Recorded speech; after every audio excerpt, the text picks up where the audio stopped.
안녕하세요. 오늘도 감사한 새날입니다.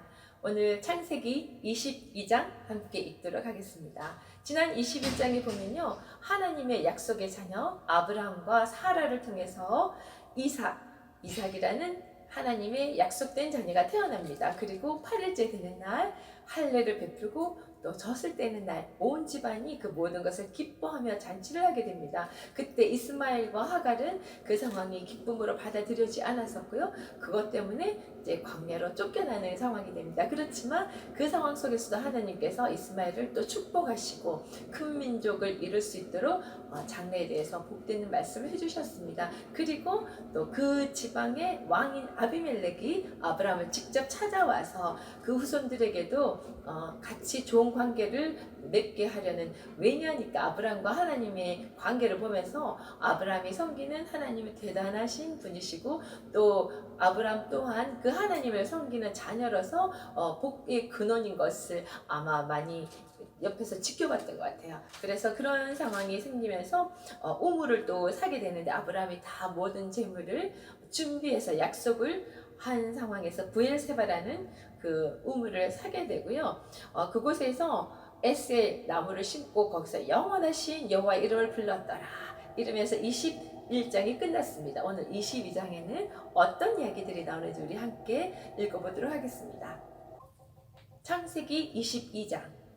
그 일 후에 하나님이 아브라함을 시험하시려고 그를 부르시되 아브라함아 하시니 그가 이르되 내가 여기 있나이다. 여호와께서 이르시되 내 아들 내 사랑하는 독자 이삭을 데리고 모리아 땅으로 가서 내가 내게 일러준 한 산 거기서 그를 번제로 드리라.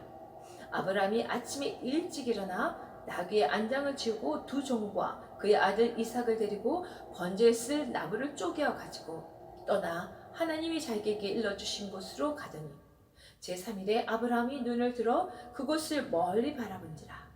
이에 아브라함이 종들에게 이르되 너희는 나귀와 함께 여기서 기다리라.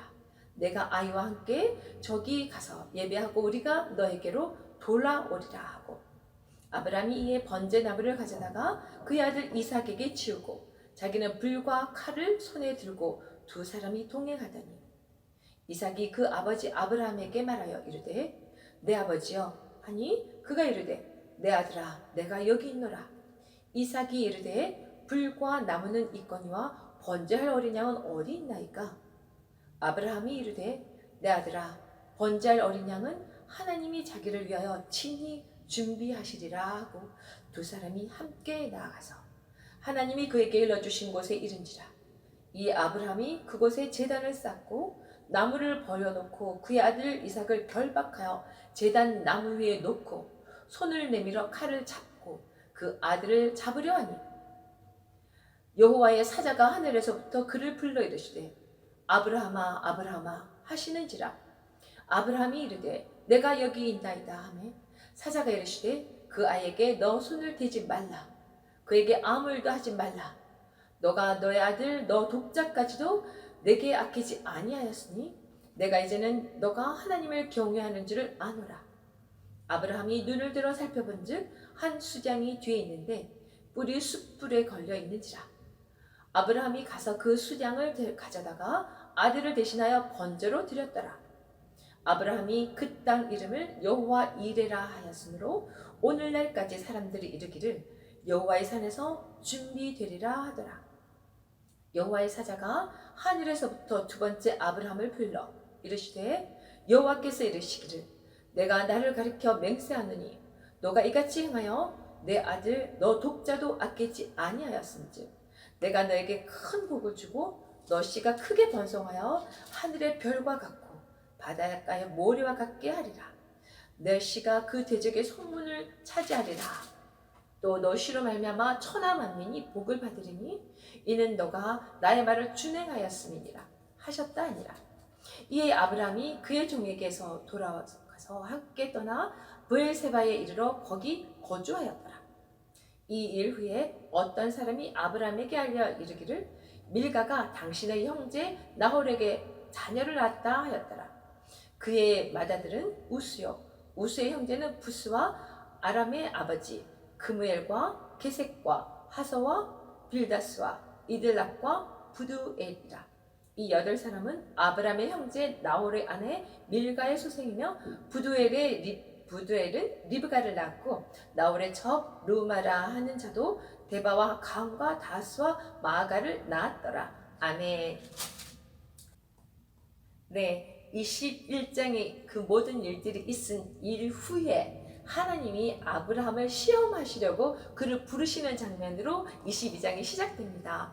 시험이라 그러면은 성경에 그 여러 가지 의미가 또 있을 수 있는데요. 사단이나 마귀가 우리에게 주는 시험은 우리를 유혹해서 우리를 멸망의 길로 인도하시는 건 거고요. 하나님께서 여기 말씀하신 시험이라 하면 우리를 테스팅하시고 우리가 하나님께서 계획하고 있는 그 자리까지 갈 수 있도록 단련시키시고 트레이닝 시키는 그 과정 중에 있는 거라고 생각이 듭니다. 그래서 하나님은 우리를 시험하시는 분이 아니라고 하는 그때 그거는 우리를 사단처럼 그렇게 힘든 상황 속에서 멸망의 길로 가도록 그런 시험을 하시는 분이 아니라는 말로 이해를 하면 될 것 같습니다. 그렇게 아브라함을 시험하시려고 하나님께서 부르실 때 아브라함이 즉각적으로 대답하는 모습이 굉장히 인상 깊었습니다. 창세기 처음에 아담이 죄를 짓고 숨었을 때 하나님께서 아담을 찾으셨지만 여기 있나이다 하고 이렇게 가는 모습을 보지 못했잖아요. 아브라함은 이제 믿음의 조상처럼 하나님 앞에서 늘 하나님께서 부르시면 바로바로 하나님을 대면하려고 나오는 그런 믿음의 모습을 우리가 볼 수 있는 것 같아요. 내가 여기 있나이다 하고 대답하였습니다. 여호와께서 이르시되 내 아들 내 사랑하는 독자 이삭, 이렇게 이삭을 바치라는 이야기를 할 때 그 세 번 다른 모습으로 부르는 것 같아요. 너의 아들, 너 사랑하는 독자, 이름해서 이삭, 이렇게 이야기를 하시는데 그 자녀를, 그만큼 귀한 너의 자녀를 모리아산으로 가서 번제로 드리라고 하네요. 번제는 어떤 건지 아시죠? 제물을 반으로 쪼개서 제단 앞에 놓고 불로 태워서 올려드리는 제사인데요. 특히 이렇게 이제 짐승이 아니라 사람을 번제 제물로 올려서 하는 그런 것이 근데 그 지방에서는 많이 이방 종교에서 하던 그런 제사 방식이었던 건 거죠. 사실은 하나님께서 이런 것을 아브라함에게 요구할 때 저도 어떻게 귀하게 주신 아들을 이렇게까지 하실 수 있나? 아브라함이 이걸 어떻게 이해를 할 수 있을까? 이런 의문이 들었었습니다. 근데 결론을 나중에 보고 난 뒤에 깨닫게 된 것이 하나님께서는 우리 인간이 만들어가는 그런 여러 가지 상황 속에서 하나님은 그것과 다른 하나님이라는 걸 가르쳐 주시는 것 같아요. 이방신들은 그렇게 사람의 제물로 바쳐서 올려드리는 것을 받는 그런 사람들이 생각할 때 그런 신이지만 하나님은 그런 분이 아니라는 거. 결국은 그 죽이려고 했던 것 같지만 그것을 오히려 하나님께서 준비한 제물로 나중에 바꿔주시고 이삭을 온전하게 지켜주시는 모습, 그리고 그렇게 모든 것을 하나님께 의지하고 믿음으로 올려드리는 제사에 더 큰 복을 나중에 주시는 모습이 뒤에 나옵니다. 그래서 이게 조금은 나중에 이해가 되었던 것 같아요. 그리고 그런 명령을 받은 아브라함의 모습을 보면서 예전에 그렇게 자충우돌하며 참 믿음의 조상 같지 않은 모습을 많이 보여줬는데 많이 하나님의 계획 속에 하나님의 목적 안에 하나님의 인도하심을 따라 정말 믿음의 조상의 모습을 갖춰가는 것을 볼 수 있습니다. 우리 3절에서 보면은요, 아브라함이 그 하나님의 그 말씀을 듣고는 아침 일찍 일어나 하나님의 말씀을 이미 받아들이고 순종하려는 모습이 보입니다. 아침 일찍 일어나서 모든 것을 준비하고 종을 데리고 이삭을 데리고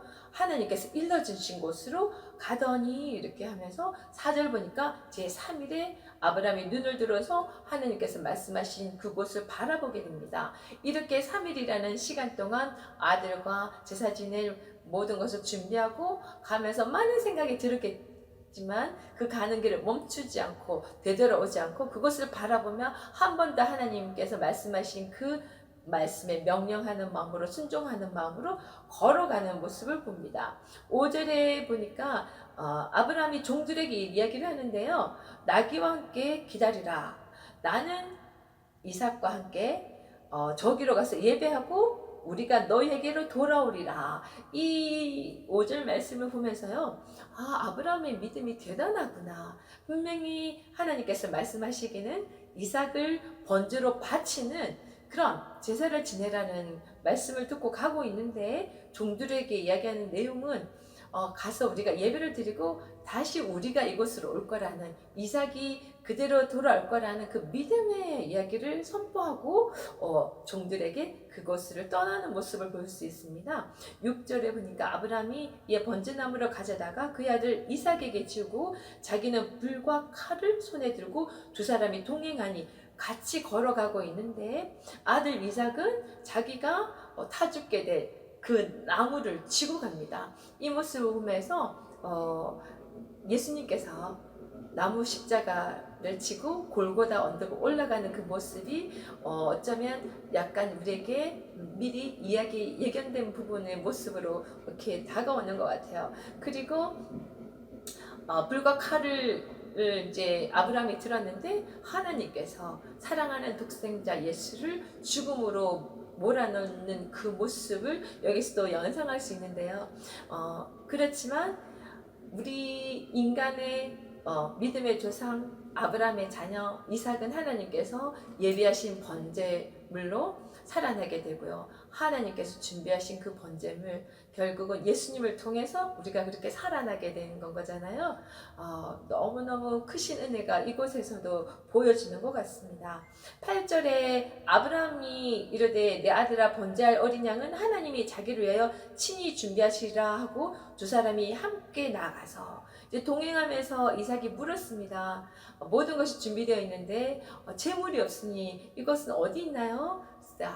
아브라함이 하나님께서 준비하실 거라는 그런 말씀하실 때 의심치 않고 아버지를 따라 계속 가게 됩니다. 그렇지만 9장에 가보니까요, 아브라함이 제단을 쌓고 나무를 벌려놓고 그의 아들 이삭을 결박하여 제단 나무에 놓고 손을 내밀어 칼을 잡고 그 아들을 잡으려 하니, 이 상황까지 보면은요, 사실 우리가 이삭의 나이가 얼마나 될까, 아이라고 여기 표현되어 있으니까 아주 어린 나이가 아닐까 생각하지만 여러 가지 자료와 여러 가지 상황을 봤을 때 어쩌면 나이가 30대가 훌쩍 넘은 그런 장성한 자이고, 그런데 이런 모든 상황 속에서 아브라함은 100살 때 이삭을 낳았으니 나이가 제법 많이 되셨죠? 할아버지쯤 될 수 있는 건데 그 아버지에게 순종하여서 결박할 때도 그대로 몸을 맡겼을 것이고 제단 위에 누울 때도 그대로 맡기고 누워있는 그 모습이 사실은 아브라함도 대단한 믿음의 조상으로 우리가 변하는 모습을 보지만 그 아브라함 밑에서 자란 이삭도 대단한 믿음의 그 계보를 이어가는 자가 아닌가 하는 생각을 했습니다. 반항하지 않고 그 자리에 그대로 제물로 누워져 있는 그 모습을 보면서 정말 약속의 자녀이구나 하는 생각을 했습니다. 그랬을 때 11절에 보니까 여호와의 사자가 하늘에서부터 그를 불렀다는 이야기가 납니다. 그랬을 때 두 번이나 부르시는 거예요. 아브라함아 아브라함아. 정말 다급한 상황이잖아요. 칼을 들고 정말 쪼개려고 내리치려는 순간이었기 때문에 여호와의 사자가 두 번씩 부르면서 멈추게 합니다. 그때도 내가 여기 있나이다. 그 급박한 상황 속에서도 하나님께서 하라시는 대로 하려는 그 마음의 순종의 모습이 보입니다. 12절에 그 사자가 이르되 그 아이에게 손대지 말라. 내 아들 너 독자까지도 내게 아끼지 않았으니 이제 너가 하나님을 경외하는 줄을 아노라.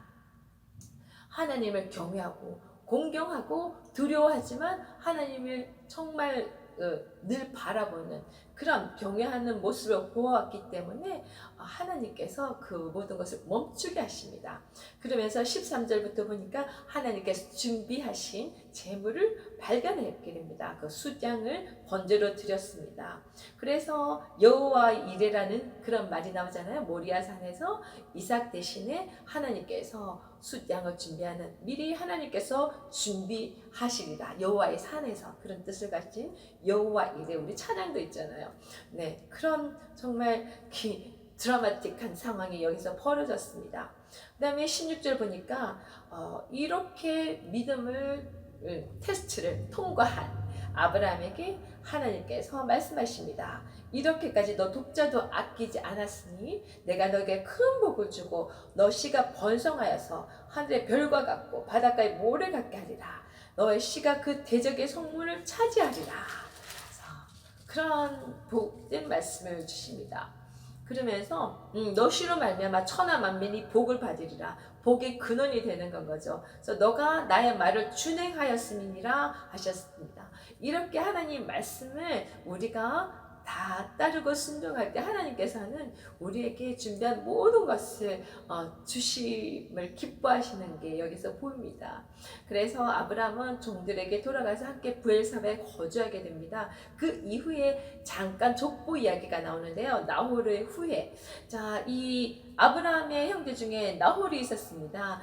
앞쪽에 족보 나오는 부분에서 그 족보가 빠졌었는데 여기서 잠깐 다시 나오는 이유가 있겠네요. 여러분이 쭉 보는 것처럼 쭉 보다 보니까 친숙한 이름 리브가가 나오잖아요. 우리가 아는 것처럼 이삭의 아내가 된 리브가가 이렇게 아브라함의 형제 나홀의 자녀로서 이렇게 등장을 하게 됩니다. 그래서 이제 요 뒤에 가면은 리브가와 만나게 되는 놀라운 또 장면이 나오게 되는데요. 우리가 22장을 읽으면서 하나님은 우리에게 늘 약속을 주시고요. 그 약속의 내용을 보면은 우리에게 정말 좋은 것을 늘 준비하고 계시고 우리가 정말 하나님을 눈떠서 바라만 보고 믿음으로 고백만 했을 때 그 모든 것을 주시길 원한다는 거. 그래서 우리가 시험 당할 때 사단은 우리를 멸망의 길로 이끌지만 우리가 삶을 사는 동안 많은 힘든 일이 있을 수 있겠으나 그 모든 것들을 하나님 안에서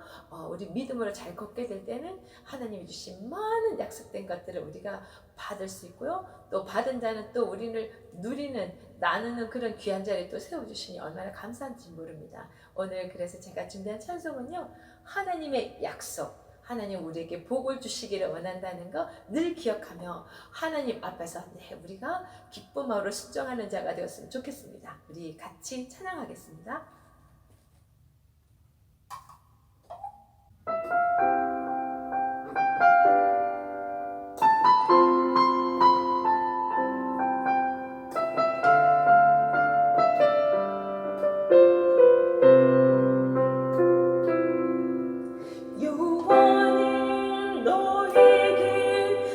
주시기를 원하며 너를 지키시기를 원하며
주시기를 원하며 너를 지키시기를 원하시며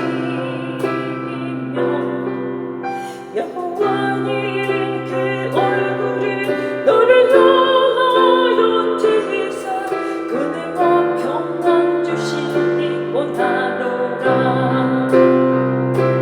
너를 보이고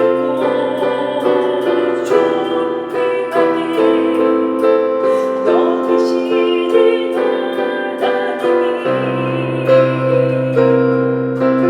내 삶 속에 이 약속을 시시하게 이루시리. 땅이 기름진 곳으로 하늘을 신령한 곳으로 너를 붙주시고 지키실 하나님이 내 영혼 잘되도록 은혜 베푸시며 평강으로 인도하시리. 내 영혼 잘되도록 은혜 베푸시며 평강으로